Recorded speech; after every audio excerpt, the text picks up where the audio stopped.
જય દ્વારકાધીશ મિત્રો, જય દ્વારકાધીશ, જય માતાજી, રામ રામ સીતારામ. અત્યાર સુધીની સિરીઝના અંદર આપણે જોતા હતા અલગ અલગ આપણે જે પ્રેક્ટિસના ક્રાઇટેરિયા છે, 20 જેવા 21 જેવા વિડીયો તમે જોઈ લીધા. હવે આપણે પ્રેક્ટિસ તો ઠીક છે, પ્રેક્ટિસ તો તમે સમજી ગયા કે એઝ એન એડવોકેટ તરીકે જ્યારે તમે એનરોલ થાવ, વકાલત છે એ તમારો એક ધ્યેય હોઈ શકે છે, માટે તમે વકાલત કરો છો અલગ અલગ ફિલ્ડના અંદર. મારી પીડીએફના અંદર આપણે જેમ ડિસ્કસ કરી ગયા એમ અલગ અલગ સેક્ટરના અંદર તમે પ્રેક્ટિસ કરી શકો છો. ક્રિમિનોલોજી છે, આ બધી પ્રેક્ટિસીસ આપણે ડિટેલમાં ડિસ્કસ કરી ગયા છીએ. તમે બધા મારા જૂના વિડીયો જોશો તો બહુ સારી રીતના સમજી શકશો. રેવન્યુમાં, ફેમિલી લોના અંદર, લેબર લોના અંદર, ઇન્ટેલેક્ચુઅલ પ્રોપર્ટીમાં, બેન્કિંગ લોઝના અંદર આવા 14 ક્રાઇટેરિયા આપણે બહુ સારી રીતના ડિસ્કસ કરી ગયા છીએ. ત્યારબાદ હવે એક નવો આયામ કહી શકીએ, નવો પાર્ટ કહી શકીએ. આ પીપીટી અને તમારા કરિયર માટે બી એક નવો પાર્ટ કહેવાય કે નવો ભાગ કહેવાય કે જેના અંદર પ્રેક્ટિસ તો તમારે કરવાની જ છે, પણ એઝ એન સેલરાઇઝ તરીકે. સમજા?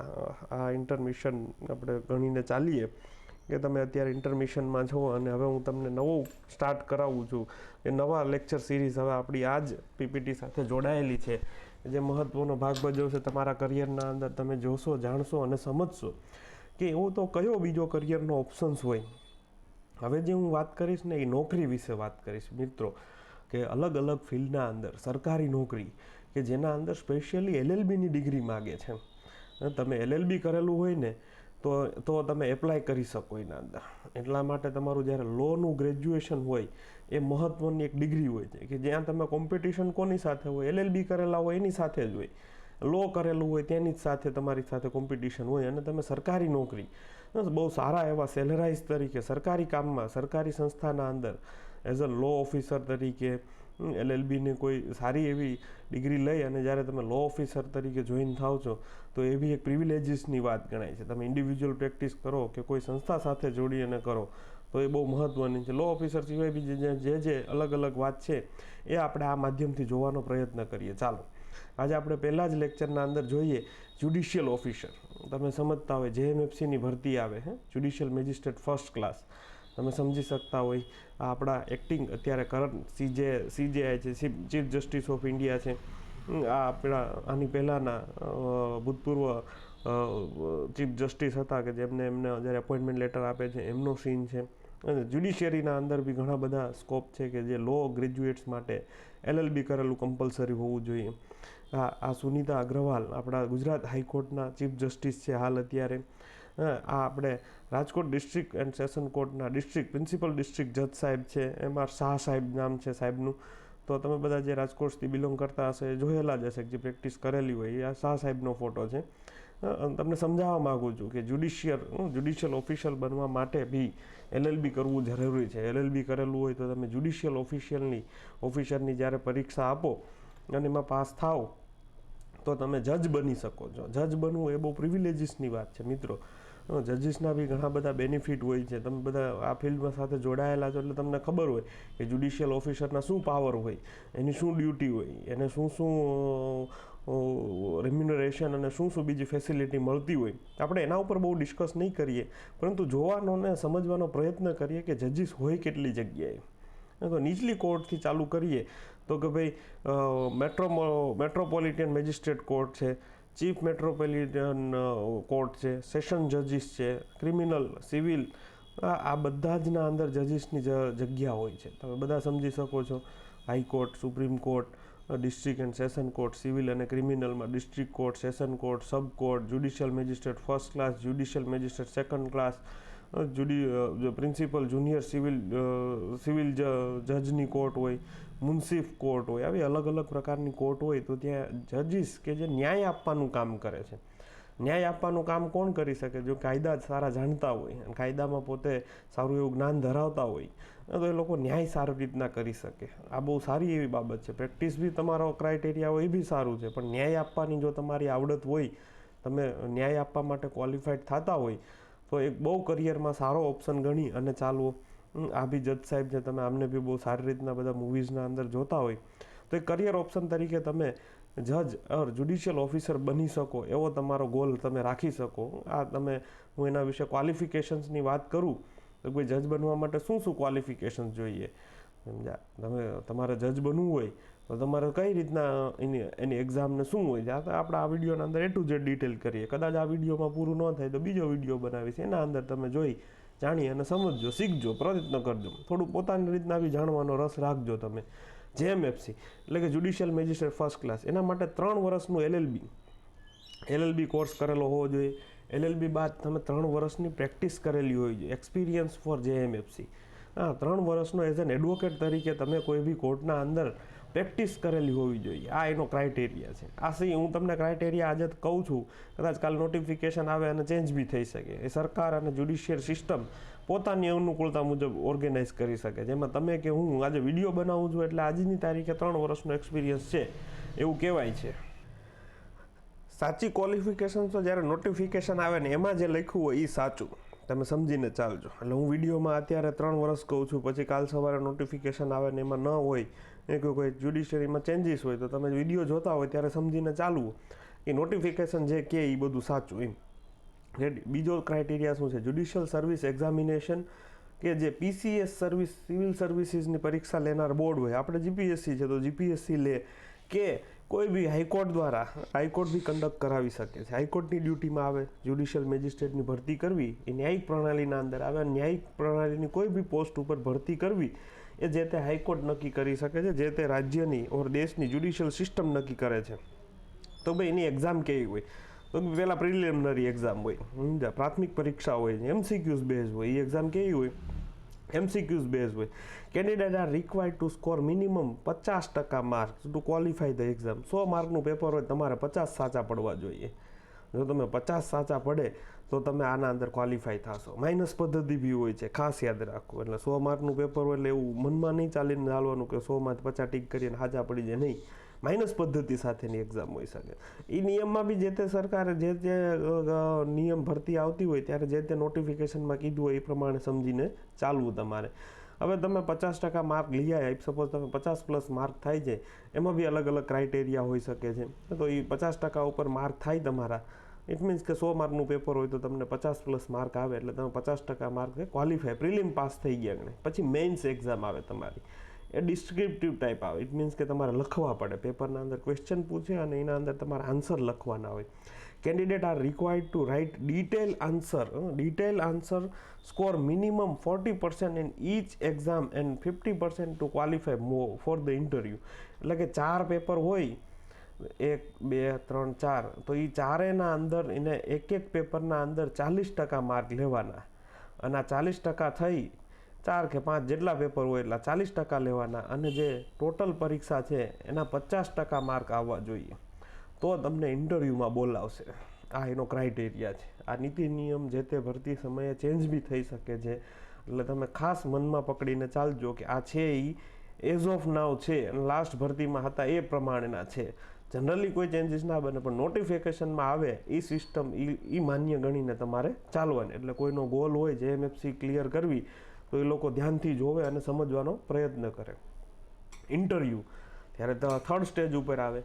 આ પહેલું છે પ્રિલિમ્સ, મેઇન્સ અને ઇન્ટરવ્યૂ.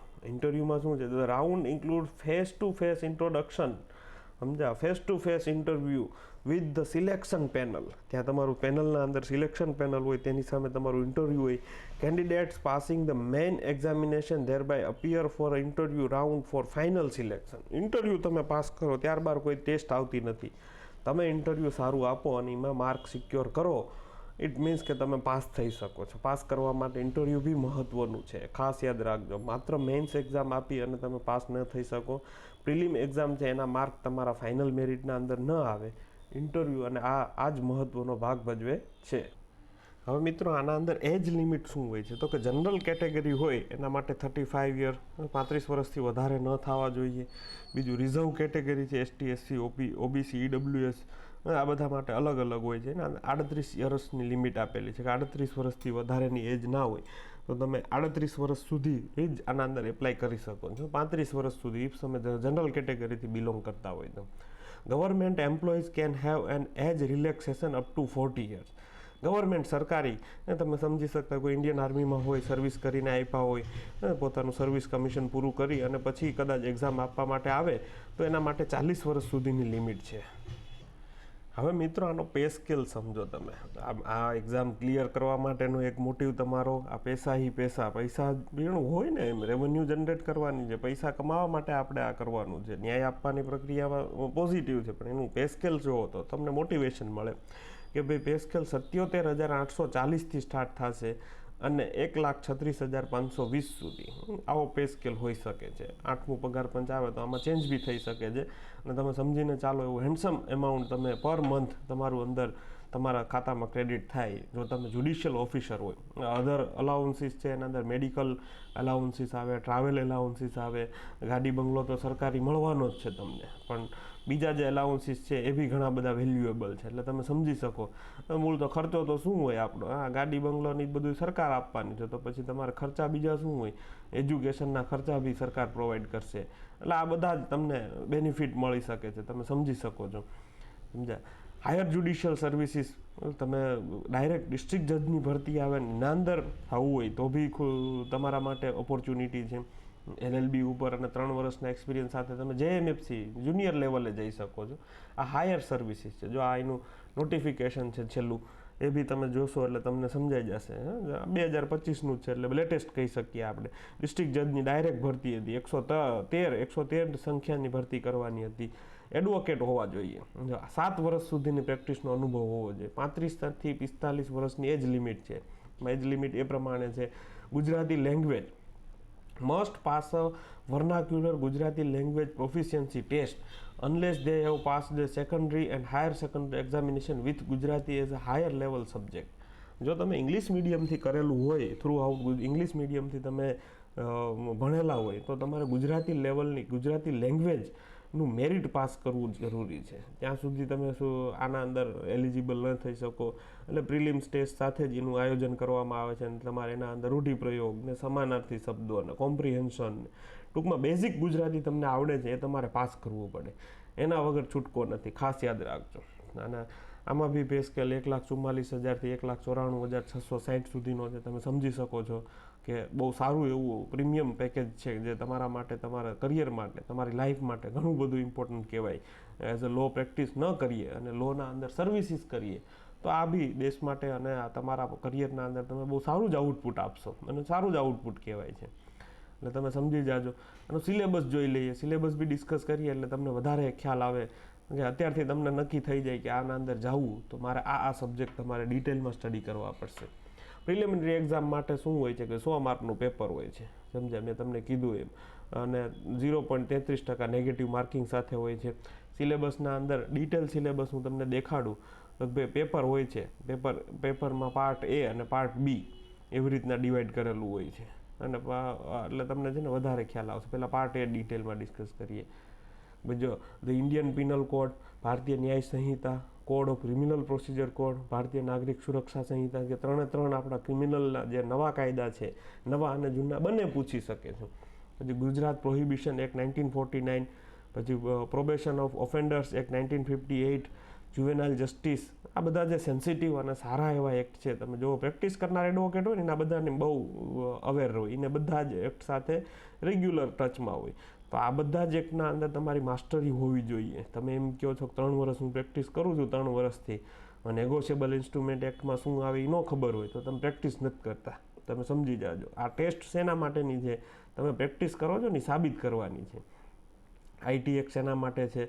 તો ભાઈ આ વુમન્સ પ્રોહિબિશન એક્ટ 1986 છે, શેના માટે છે? તમને ખ્યાલ હોવો જોઈએ, સમજ્યા? એટલે પાર્ટ B અંદર the code of civil procedure, હવે બધા સિવિલ કેસીસ આવશે. જો સિવિલ કેસીસને લગતા લોઝ આવશે. લિમિટેશન્સ એક્ટ છે, then civil procedure code, limitation act, Indian contract act, Indian constitution, Indian partnership act, specific relief act, આ બધા સિવિલના બહુ ધુરંધર કહી શકાય એવા બધા કાયદા છે. એમાં બી તમારે નોલેજ દર્શાવવું પડે. તમને ખાલી ક્રિમિનલ કાયદા આવડે છે એવું નહીં, આ બધા બી એક તમને બહુ સારા એવા આવડતા હોવા જોઈએ. આ એક મહત્વનું છે. આટલો સિલેબસ છે તમે જો. અને આ બધા જ એક્ટ મારા ખ્યાલ મુજબ તમે LLBની સ્ટડી કરો ને થોડા જાજા એક્ટ નથી આવતા, બાકી આ બધા જ એક્ટ તમે ડિટેલમાં સ્ટડી કરો છો, સિલેબસમાં આવે છે. એટલે તમે LLB બહુ શાંતિથી અને વ્યવસ્થિત કરો તો આ પરીક્ષા પાસ કરવી તમારા માટે અઘરી નથી. પણ એના માટે રોજ કોલેજે ગુડાવવું પડે. આ તમે સાચું માનજો. તમે જો કોઈ એવો માણસ હોય ને એમ થાય કે હું LLB ઘરે બેઠા કરી લઉં તો એના માટે આ નથી, એ આ ન કરી શકે. તમે રોજ કોલેજે જાઓ, શીખો, તમારા શીખવાની ધગસ હોવી જોઈએ. આ એક દીમાં વાંચ્યા આ એક્ટ કોઈ દિવસ ન આવડે. તમારી પાસે સનદ હોય પણ આ બધા એક્ટમાં માસ્ટરી હોવી અને આ બધા એક્ટમાં તમારી સમજ હોવી એ બે અલગ વસ્તુ છે. તમારી પાસે સનદ બી હોય અને તમે પ્રેક્ટિસ કરતા હોય ને તો બી તમારો ક્રાઇટેરિયા લિમિટેડ હોય. તમને બધા એક્ટના અંદર ન આવડે પણ તમારામાં ધગશ હોય વાંચવાની, શીખવાની, નવું જાણવાની, તો તમે આ પરીક્ષા પાસ કરી શકો. એમને કોઈ પર મંથ 2 લાખ રૂપિયા ન આપી દે. આ મનમાં ગાંઠ મારી લેજો, સમજ્યા? મહેનત કરવી પડે તમારે. પાર્ટ સી શું કહે છે? જનરલ નોલેજ હોય, ઇંગ્લિશ લેંગ્વેજ હોય, ટેસ્ટ ઓફ રિઝનિંગ હોય, numerical, mental ability, basic computer application, કમ્પ્યુટરના બી ક્વેશ્ચન્સ હોય. તો આ બધા ક્વેશ્ચન તમારે અટેમ્પ્ટ કરવા પડશે, સમજ્યા? Language of the question paper preliminary exam will be English only. ખાલી ઇંગ્લિશમાં જ આવશે. પછી તમે એમ કહો ગુજરાતીમાં ને બે લેંગ્વેજમાં આવે, એવું ન હોય. ઇંગ્લિશમાં જ આવશે પેપર. એટલે ખાસ આ તમારી એક્ઝામ પેપર તમારી કેવી રીતના શીટ હોય એ OMR શીટમાં તમારે એ અટેમ્પ્ટ કરવાનું રહે. ઓન પેપર હોય, તમારે ઓનલાઈન ન હોય. તમારે જ્યાં ત્યાં વારો આવે ત્યાં તમારે સેન્ટરે જઈ અને જે બીજી પરીક્ષા લેવાય GPSC, UPSC એ પ્રમાણે જ આ પેપર દેવાના થશે, યાદ રાખજો. હવે ટેસ્ટ ઓફ ગુજરાતી લેંગ્વેજ. હવે જે લોકો ગુજરાતી મીડિયમમાં નથી એને ગુજરાતી HSC કે SSCના અંદર 10મું 12મામાં ગુજરાતી સબ્જેક્ટ નહોતો, એને એ લેંગ્વેજની ટેસ્ટ આપવી પડે. એનો સિલેબસ બી કીધો છે. જો ગુજરાતી નિબંધ લખાવે, ફકરા ઉપરથી જવાબ લખાવે, સમાનાર્થી, વિરોધાર્થી, પત્રલેખન, ભાષાંતર, ટૂંકનોંધ અને ગુજરાતી વ્યાકરણ, આવું બધું પૂછે. આ એને દેવું કમ્પલસરી છે. મેઇન્સ એક્ઝામ માટે શું છે? મેં આગળ વાત કરી દીધી, 50%થી વધારે માર્ક હોવા જોઈએ. આ તો એ પાસ થઈ શકે. 45% માર્ક SC, ST, OBC અને SCBC માટે 45%નો ક્રાઇટેરિયા છે. આ નોટિફિકેશન જ છે, આમાં કોઈ નવીન વસ્તુ નથી. હું આ તમને જે સમજાવું છું ને એ બધું નોટિફિકેશનમાં આવશે. એ તમારે બી જ્યારે તમે ફોર્મ ભરો ત્યારે આવતું જ હોય. મેઇન્સ માટે તો કે 2 પેપર, એક સિવિલ અને એક ક્રિમિનલ. સિવિલના બી જે કાયદા કીધા એના અંદર હવે તમારે આ મેઇન્સના અંદર ક્વેશ્ચન પૂછ્યા હોય ને એના અંદર તમારે આન્સર લખવાના થાય. Practical answer, practical situation base question હોઈ શકે છે, ડાયરેક્ટ સેક્શન બેઝ ક્વેશ્ચન હોઈ શકે છે, કોર્ટની પ્રોસિજર રિલેટેડ ક્વેશ્ચન હોય. તમે પ્રેક્ટિસ કરો છો, સાબિત કેમ કરવું? તો ભાઈ આના લીધે તમારો વિચારો, તમે કેવી પ્રેક્ટિસ કરો છો, તમારું નોલેજ કેવું છે, તમે કેવી રીતના આઉટપુટ આપો છો, આ બધા જ એક્ટના અંદર તમારા જે નોલેજથી લઈ અને તમારો પ્રેક્ટિસ ક્રાઇટેરિયા છે એ સારો એવો છતો થાય એ પ્રમાણેનું આના અંદર તમારું પ્રદર્શન હોય તો તમે મેઇન્સ પાસ કરી શકો, સમજ્યા? આ જો સિવિલ કાયદા છે, લિમિટેશન છે, Indian contract act, partnership act, specific relief act, Gujarat court fee act. Gujarat court fee act બી બહુ મહત્વનો એક્ટ છે. Transfer of property act, commercial courts act. આ બધા જે પ્રેક્ટિસ કરનારા હોય ને એને બધી ખબર હોય. જે પ્રેક્ટિસ કરનાર એડવોકેટ હોય ને એકચ્યુઅલી ખબર હોવી જોઈએ. હોય એમ તો નહીં પણ એકચ્યુઅલી હોવી જોઈએ. જો એને ખબર પડતી હોય તો એ જ્યુડિશિયલ ઓફિસર તરીકે આવી શકે છે, સમજ્યા? વાઇવા ટેસ્ટ આવશે, ધ્યાન રાખો. જો આના અંદર છેલ્લો સ્ટેજ છે એ વાઇવાનો છે, કે જે ઓરલ ઇન્ટરવ્યૂ છે, એ 50 માર્કનું છે. ઘણું બધું ઇમ્પોર્ટન્સ હોય છે અને એમાંથી મિનિમમ 40% માર્ક તો લેવા જ પડે. બધા જ સ્ટેજના અંદર મિનિમમ માર્ક તો લેવાનું કીધું જ છે આના અંદર. જો તમે 40% ઇન્ટરવ્યૂમાં ન લાવો તો તમે એના અંદર સુટેબલ નથી જોબ માટે, એવું ગણવામાં આવશે. એટલે ખાસ આના અંદરથી જેને પ્રિપેર કરવું હોય એને અત્યારથી જ પ્રિપરેશનમાં લાગી જવું જોઈએ, એટલે તમે વધારે સારી રીતના આઉટપુટ આપી શકો. એટલે વિદ્યાર્થી મિત્રો, તમે જોઈ અને સમજી વિચારીને તમે આમાં જોઈ શકો છો કે આ પરીક્ષા પાસ કરવી એટલી સહેલી બી નથી અને એટલી અઘરી બી નથી. અને સારાને એમ થાય કે મેં તો થક ગઈ, જ્યારે પેપરના અંદર કે જ્યારે એ આના અંદર ઇન્વોલ્વમેન્ટ થાય પછી ખબર પડે કે આ સહેલી નથી, સમજ્યા? પછી ઘણા બધાને એવું બી થાય કે હવે મને ઘરે જવા મળે તો સારું, કારણ કે આના અંદર થાકી જાઓ, મગજનો દુખાવો થઈ જાય. તમારી કેરેક્ટરિસ્ટિક તમારું કેરેક્ટર એ ટાઈપનું ન હોય, નોલેજ ના હોય, તો નોલેજ લેવા માટે તમારે આ બધું શીખવું પડે. અને આ શીખાય ત્યારે જ્યારે ધગસ હોય ત્યારે. ધગસ ન હોય એટલે આ બધું માથાનો દુખાવો સમાન તમારે થઈ જાય. આના કરતાં તમને એમ થાય પ્રેક્ટિસ કરવી સારી, બીજું બધું પછી. એટલે તમે ખાસ સમજીને ચાલજો. આ બી સારો એવો ક્રાઇટેરિયા છે. નેક્સ્ટ લેક્ચરના અંદર આપણે જોઈશું હાઈકોર્ટ અને સુપ્રીમ કોર્ટના અંદર જજીસ બનવાની પ્રોસેસ શું છે અને આ બધી એક્ઝામ ક્લિયર કરવા માટે તમારે પ્રિપરેશન કેવી રીતના કરવી એના વિશેનું ગાઈડન્સ આપણે નેક્સ્ટ લેક્ચરમાં જોશું. ત્યાં સુધી જોડાયેલા રહેજો. મારી ચેનલને સબસ્ક્રાઈબ કરવા માટે બીજાને સજેશન આપજો. સબસ્ક્રાઈબર વધારવાના છે મિત્રો, ખાસ તમારી ડ્યુટીમાં આવે છે. જો તમને ગમતી હોય અને ગમતા હોય વિડીયો, ચેનલ ગમતી હોય તો શેર કરો, તમારા સાથી મિત્રોને જણાવો અને આના અંદર થોડુંક ઇન્વોલ્વમેન્ટ લ્યો અને તમે બધા લાઇક કરો. કોમેન્ટ બી નથી આવતી, હું ઘણા ટાઈમથી માર્ક કરું છું. જોવે છે ઘણા બધા વિડીયો આખા છેલ્ટ સુધી જોઈ નાખે છે, પણ કોમેન્ટ એક બી ન કરે, તો એ યોગ્ય ન લાગે. તો મને બી મોટિવેશન મળવું જોઈએ ને. મારી ચેનલ મોનિટાઈઝ નથી થાય એટલે મને કંઈ રેવન્યુ ના મળે, તો રેવન્યુની આપણે જરૂર બી નથી. તમે લોકો સાથ સહકાર આપો, તમે હોંકારો આપો તો મને વધારે મજા આવે. તો લાઈક કરજો, કોમેન્ટ કરજો, તમને ગમે ના ગમે જે કોઈ બી વાત હોય એ શેર કરજો, જેથી કરીને આપણે આમાં જોડાયેલા રહીએ. ચાલો, જય દ્વારકાધીશ, જય માતાજી. મળીએ આપણે નેક્સ્ટ લેક્ચરના અંદર, જોઈએ કે હાઈકોર્ટના અંદર પ્રેક્ટિસમાં માટે ઓર હાઈકોર્ટના અંદર જજ માટેની શું જોગવાઈ છે. રેડી? ચાલો, જય દ્વારકાધીશ.